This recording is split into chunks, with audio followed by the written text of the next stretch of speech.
नात्यश्नतस्तु योगोऽस्ति न चैकान्तमनश्नतः न चाति स्वप्नशीलस्य जाग्रतो नैव चार्जुन।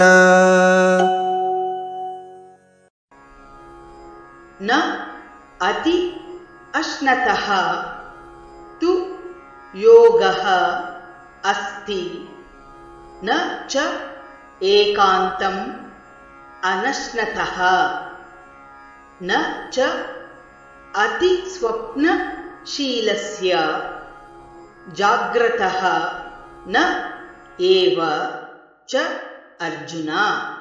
नात्यश्नतस्तु योगोऽस्ति नात्यश्नतस्तु योगोऽस्ति न चैकान्तमनश्नतः न चैकान्तमनश्नतः न चाति स्वप्नशीलस्य न चाति स्वप्नशीलस्य जाग्रतो नैव चार्जुन जाग्रतो नैव चार्जुन।